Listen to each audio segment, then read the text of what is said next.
What happens when four friends stumble upon what appears to be an ordinary piece of costume jewelry, only to discover there might be more to it than they originally bargained for? Now, if this haunting scenario ever happened to you, I'm sure you would be fine because you don't live in the cursed hamlet of Shady Hollow, unlike the cast of characters you're about to meet unfortunately do. Our story begins on a chilly autumn afternoon in the basement of Shady Hollow High School, and Josh, I'm in the middle of telling a story. Why are you flagging me down? Why is it always autumn in Shady Hollow? It's not always autumn, sometimes it's winter. Is it ever summer or spring? Does the NFL play during the summer or the spring? Or are we including preseason? Can we just get on with the story, please?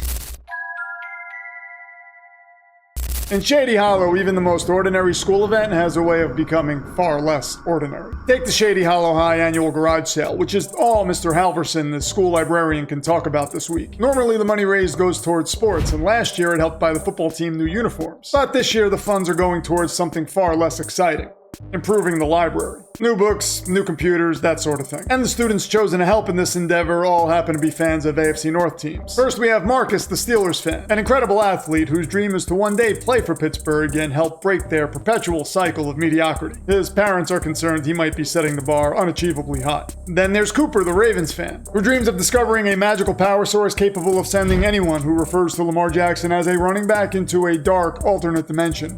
One where steamed artichokes are the only food source. Next is Emily, the Bengals fan, whose ultimate goal is to become the top Wizards and Monsters and Warlords and Goblins player in the world. She has spent countless hours crafting her elven archer princess, Barofula the Ice-Blooded, into one of the game's most dangerous offensive menaces. But unfortunately, it came at the expense of a defensive stat so low her character takes damage when the weather turns bad. And finally, there's Troy, the Browns fan, who firmly believes Cleveland letting Baker Mayfield walk and pursuing Deshaun Watson was part of a larger conspiracy, orchestrated by the same shadowy cabal responsible for morphing the original Browns into the Baltimore Ravens. He vows to one day find these people and make them pay. The basement of Shady Hollow High smells like dust, rust, and the ghost of bad cafeteria lunches. Stacks of forgotten furniture, moldy cardboard boxes, and ancient electronics sit in disorganized towers. Mr. Halverson is in and out, barking out orders as he marches up and down the basement stairs. "Let's move, people," he shouts from above, his voice echoing down the stairwell. "I need all the items up in the gym. Everything must be priced, polished, and positioned for maximum retail exposure." Marcus picks up a box stacked so high he can barely see over it, and then he drops it with a grunt. "You don't have to put everything you find in one box," he snaps, pulling out a lamp shaped like a goose. "I'm not the Hulk." Troy, sitting on an overturned milk crate and flipping through an old newspaper, coughs out a laugh.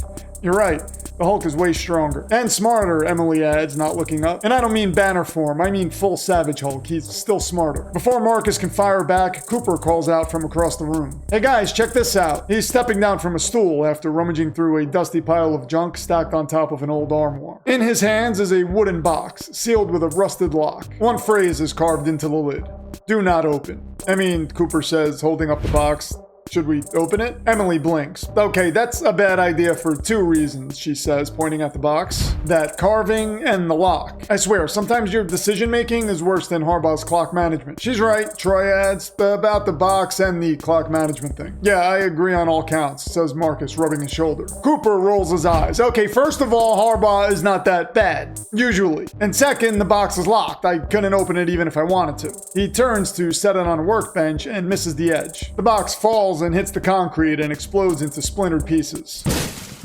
They all stare in silence. Cooper smiles weakly. "Okay, maybe I could open it if I didn't want to." From upstairs, footsteps, followed by a voice. You all okay down there?" "Crap, it's Halverson," Emily hisses. "Hide that." Cooper kicks the wreckage under the armoire, but something rolls free with a faint jingle.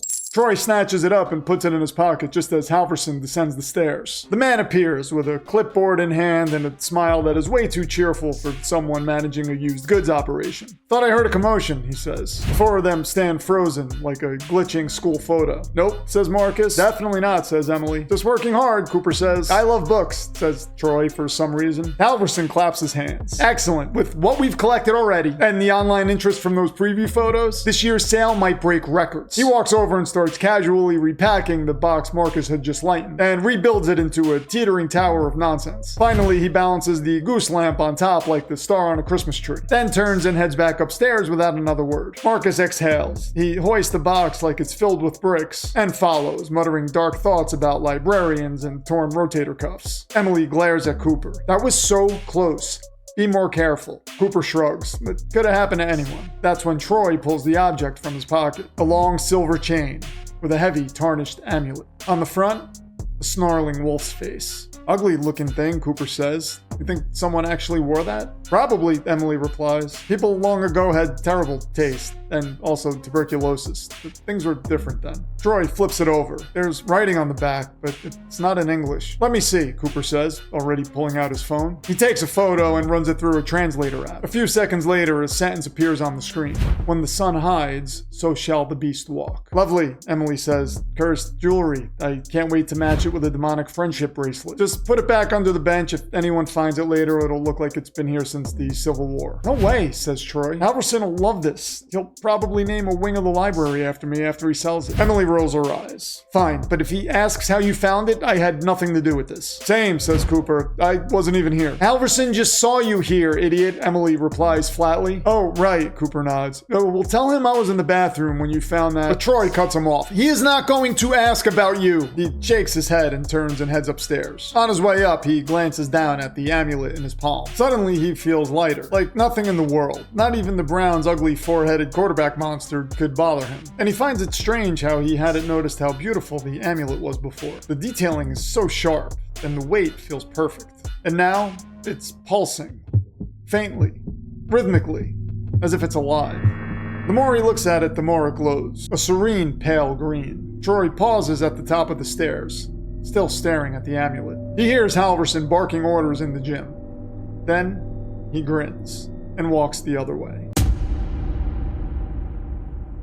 Uh-oh, Josh, I do not like where this is headed. What do you think? I wonder if that dark alternate universe, the one where Cooper wants to banish people for calling Lamar a running back, is also a universe where Metallica never kicked out Dave Mustaine. That might actually be pretty interesting. You know, if you can get past the whole only eating artichokes thing.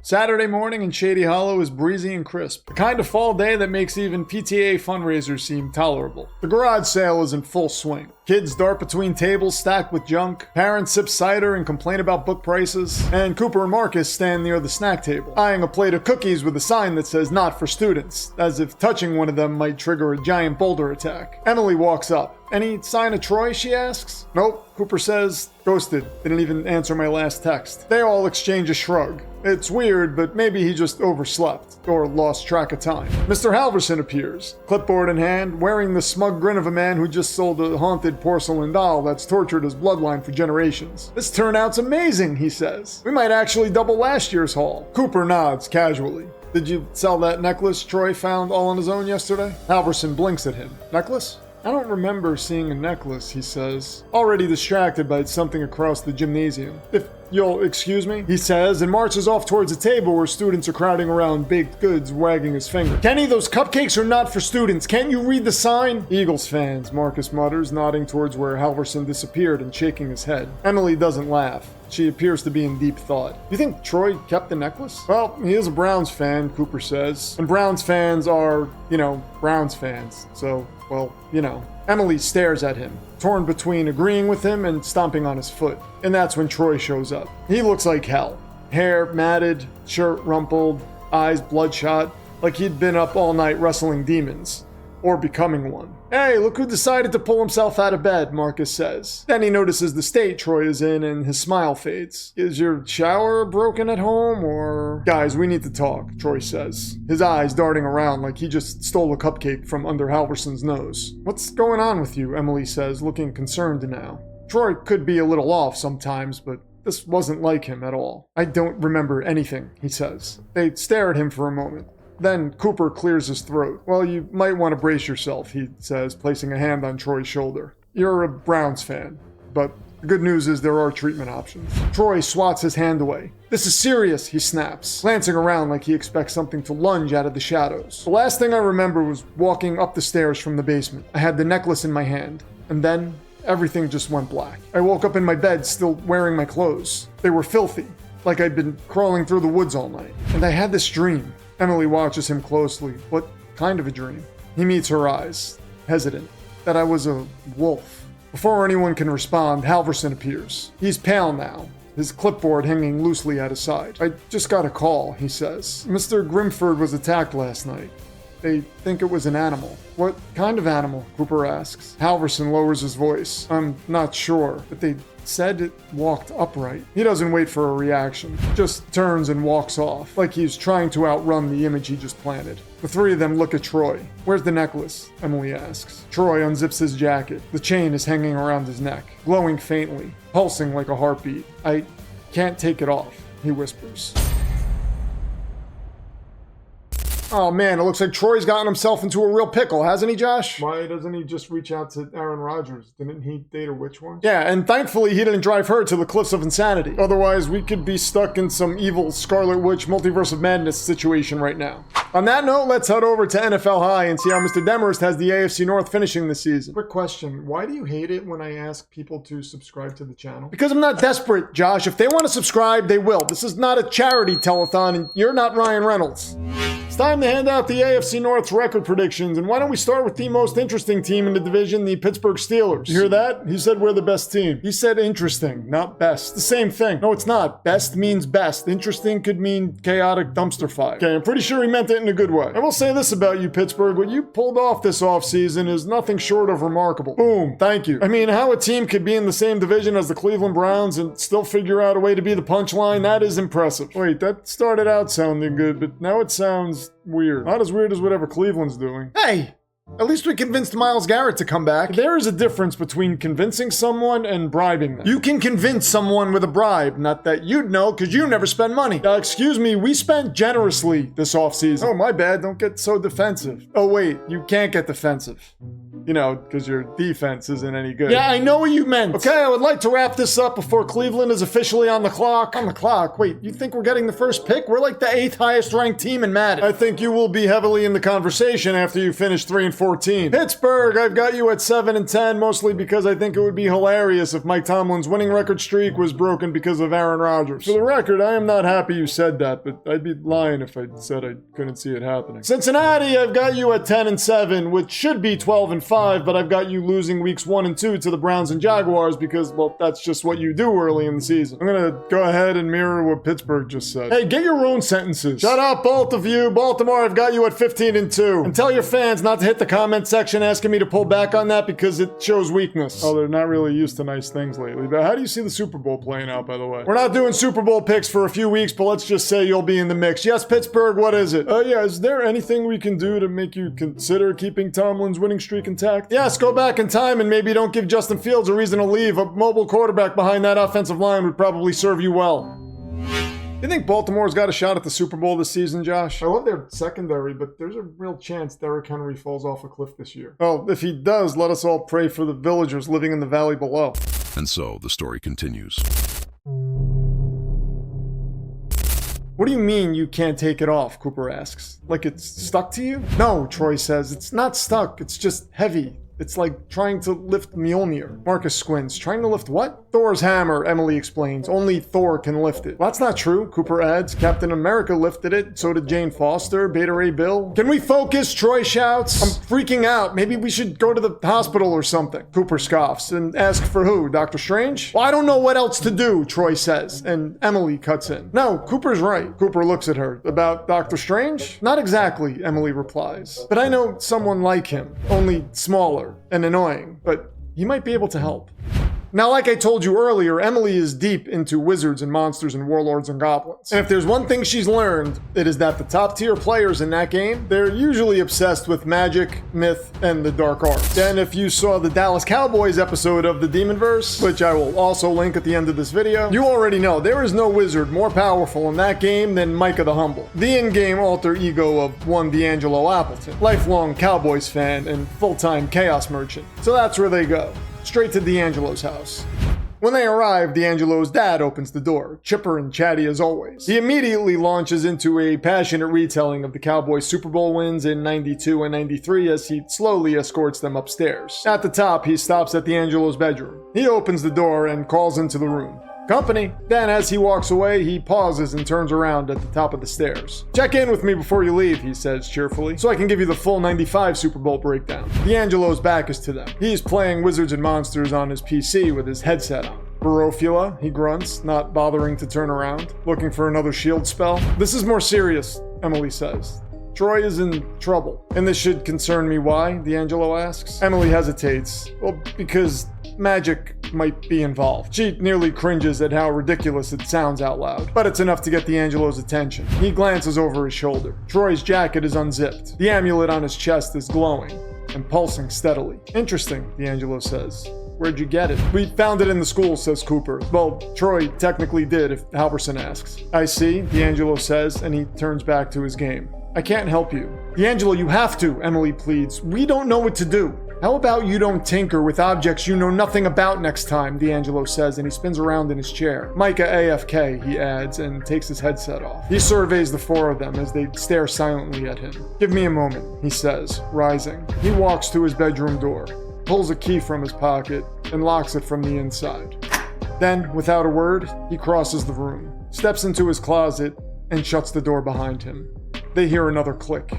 After a few minutes pass, Emily calls out. So are you gonna help us, or? Through the door, D'Angelo says, that's a skull's binding. Skull? Like the Vikings chant? Marcus asks, confused. Skull is a wolf from Norse mythology, imbecile, D'Angelo snaps. If you hold that pendant too long, it speaks to you, entices you to put it on. And if you're foolish enough to do that, it bonds with you. You become its host. And then at nightfall, the wolf emerges. And in case you haven't noticed, the sun just went down. So I'd suggest you four figure something out before it's... And that's when Troy lets out a choking sound and drops to his knees. Too late, D'Angelo finishes his sentence. The amulet pulses faster, glowing brighter by the second. Emily spins towards the closet. What about your parents? If Troy turns, he'll hurt them. Not likely, D'Angelo says casually. He'll be a mindless beast. Won't even know how doors work. He'll probably dive through the window after he's done with you. Which you might want to think about using now before he changes so you can get a head start. And then a blinding surge of green light floods the room. And once it fades, a massive wolf stands on two legs where Troy once knelt. The glowing green amulet burns in its chest. The group backs away slowly. The wolf's head swivels. It locks eyes with Emily and lets out a low, menacing growl. Marcus lunges and leaps on its back, only to be hurled into the wall like a rag doll. Cooper charges next, but the wolf just bats him away. It moves slowly towards Emily. Troy, please, fight it, she says, trembling. The wolf's eyes narrow in return, and it raises a claw. And then suddenly, a chair splinters across its back. Marcus stands behind it with half of D'Angelo's desk chair in his hand. The wolf spins around, but Marcus is already swinging again, this time connecting with the amulet dead on, and it rips free from the wolf's chest, skitters across the floor, and vanishes in a plume of smoke. The wolf collapses to its knees. A moment later, it's gone, and Troy's there kneeling in its place. From inside the closet, D'Angelo calls out, "Any of you still alive out there?" Emily grits her teeth.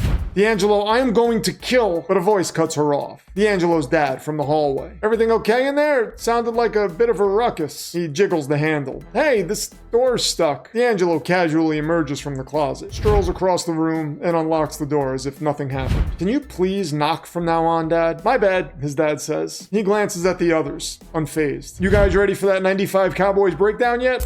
And there you have it. Troy was saved from the skull's binding after all, Josh. Yeah, no thanks to D'Angelo. You know, speaking of D'Angelo, we have a Patreon mid-credit scene coming up right now. The four friends leave, not saying a word to D'Angelo. They just eye him as they follow his father out. The message is clear, though. There will be payback.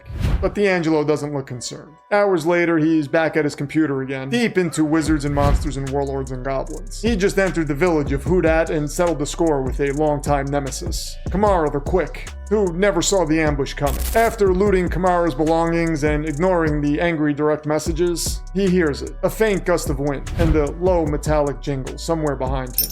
He glances over his shoulder, and there it is, lying in the center of his bedroom. D'Angelo grins. "I knew you'd come back. I've got plans for you." Oh man, Josh, it looks like D'Angelo, the Twisted Cowboys fan, has come in contact with another cursed item. I don't see how this ends well. He's slowly turning into the Dr. Doom of the Demonverse, isn't he? Except he is way more unhinged. The Doom never had to endure a lifetime of "this is our year."